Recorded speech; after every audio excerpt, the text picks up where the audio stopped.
Most manifestation content online is keeping you stuck.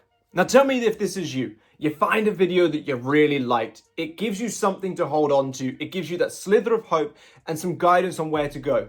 You get started, but then not even a few hours later, you see a Reddit post or something saying the complete opposite, and now you don't know which one to trust. You've heard good things about this one, but this Reddit post just seems to have some really great logic behind what they're saying. And now you're not sure where to go forward. Well, I want to end that for you today. I want this video to be 3 myths that you are falling for and what you can do about it. So you can refer back to this as your central hub of clarity so you can manifest that life that you've always wanted. And this is exactly how I aim to help my clients as well on a more one-to-one basis, tailored to their specific situation. So if you feel like you need that, or if you enjoy this content and want it more in depth on your situation, once you've watched this video, head down to the comment section or the description, because there you'll find the links to my services where I can offer you just that. Drop me a like and a comment on this video if you enjoy it, and please by all means click that bell icon when you subscribe to the channel, because that way you will not miss future content that will change your life. But thank you so much for your time. Let's get into this video. Now, this first myth is extremely important because it's something we all do quite naturally, and it is something that holds many people back. And that is looking at the 3D as proof you are doing it right. Now, the 3D itself follows, it never precedes. So if you want to know if you're doing it right, looking at the thing that lags behind you if you're doing it right or wrong is never going to be a consistent and beneficial use of your awareness to know where you stand up here. Yes, you may get signs. You may get some birds before land. You may get things that suggest you're on the right path. And if you get them, great. Use them as fuel for your fire. But to actively look at them or for them to say, yes, I'm doing this right, or no, I'm not doing this right, is only going to hold you back. Because it is your internal world that creates your external world. Let's say, we'll give you both examples. You have a good sign, but then you start crumbling. Just because you had a good sign, if you're now falling apart, that falling apart will create. And on the flip side of that, if you have no signs at all and maybe even a bad reality, but your internal world is really shaping up nicely, that stuff is bound to shift too. So never look for the 3D for validation, reassurance, anything like that. If you get good stuff, great, enjoy it, but ensure that in here is the right state. Because no matter what's going on the external, both good and bad, your internal world will create tomorrow. So don't bother looking at today to go, oh, in here's doing X, Y, Z. Instead, look in here. No matter what's going on out there, if you can stop and go, what's my state like? What's my thoughts like? What are my feelings like? What are my awareness like? That will give you the key to know whether you're going the right direction. But that point can be made better with the next myth and overcoming it. Now, the next myth, of course, being more affirmations or more technique or more whatever is better. Now, this in itself is not beneficial. And let me tell you why it's not beneficial. It's your dominant state that manifests, not a quantity-based state. You could affirm 10,000 times today, but if you had 10,000 negative thoughts going on today, they would balance each other out and cancel each other out. Dominancy is not based on quantity. Dominancy is quality of good state compared to bad state. If you had 10 thoughts, 10 feelings that were from the end state, and you had no negative thoughts or feelings to contradict that, that would be enough to manifest.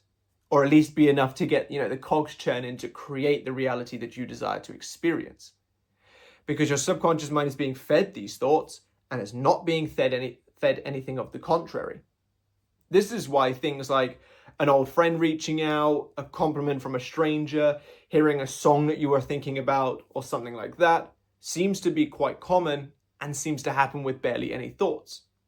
Chances are you were not sitting there thinking, oh my God, that person's never going to reach out. Oh my God, I'm never going to hear bye NSYNC or whoever it is or whatever on the radio. So your few thoughts about it were enough to make it manifest. Now, we also have to accept that to the subconscious mind, one thing is as easy as anything else to manifest in terms of the objective process. Therefore, if a handful of thoughts can manifest hearing some song on the radio, a handful of thoughts can manifest you your person or your new job or whatever. The only reason it seems like it's not happening is because of the subjective experience of overcoming that state of negative. But like I said, it is not do more work, it is have a better quality of process. Which of course, in my view, looks like having some proactive routine, 5 to 10 minutes in the morning and night of some affirmations, and then focus on enjoying your day during the day so you're not overthinking of something. But when you naturally start thinking of it in those moments, ensure that it's from the right state and then go forward. That way, you're being proactive with the end state, reactive but in a positive way, thus making it so your dominant state is very much tailored towards the positive and very little tailored towards the negative with minimal work. Why sit there and waste hours of your day affirming thousands of times when you could just regulate yourself so the negative is less and only spend half an hour of your day affirming, for example? So that, of course, in conjunction with not looking at the 3D, is what will help you be in that more desired state to manifest. And those two things go great hand in hand. But if you really want to tie it all together and make it so that you are definitely going to manifest, but also actually bloody enjoy the process, that is where overcoming myth 3 comes in. Now, myth 3 is this idea that you need to be in a high state 24/7. Now, yes, of course, the better your state is, the better your reality will be. That is just simple logic. That is just simple, process, really. If you're in a good mood, if you're in a good state, if you've got good thoughts, good feelings, your chances are you're not going to create some bad stuff because there's no bad to feed your subconscious mind. But to be in that state is so unrealistic. And this idea that you have to aim for that not only is unrealistic, but is also exhausting.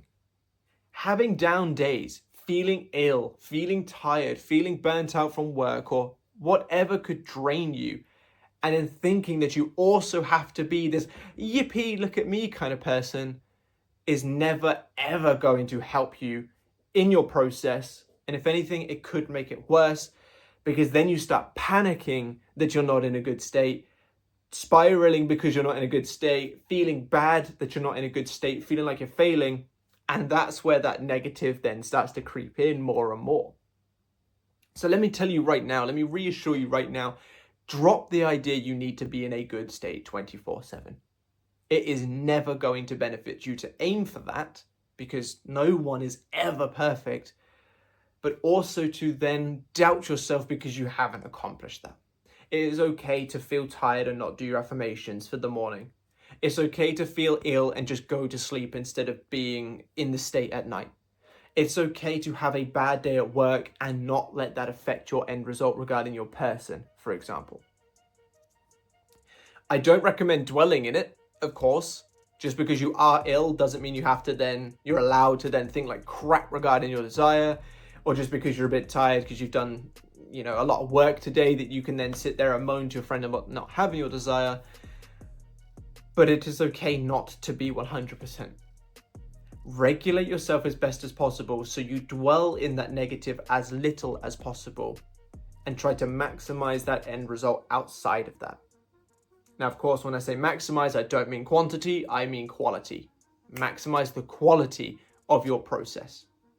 I have heard, mostly in the law of attraction community, I will be honest, but this idea that you need to be in a high vibe all the time, high vibration, high this, high that, if you're not, the universe is going to flick you in the head, all that kind of stuff, and it's not realistic. It really isn't. You can still manifest when not being great, but remember that it is dominancy of state. So if you're not going to be great dominantly compared to being great, then of course you can't expect a good result. But if you are going to make the conscious effort to be great, but allow those moments when you're not so great to exist without fear of them, that, my friend, is when you become the master manifester. And like I said, all of this kind of stuff here is exactly what I help people do in my one-to-one coaching program. And this is what the Academy is designed to help people do even further with the courses and all that great stuff. So if you would like my help, I highly recommend you go down to the comment section and the description, because there are the links to my website where you can find the services that I offer. If you have enjoyed this video, drop me a like and a comment to help push it out on the algorithm. Subscribe to the channel if you haven't already, and be sure to click that bell icon. And I look forward to seeing you in the next one. Bye-bye.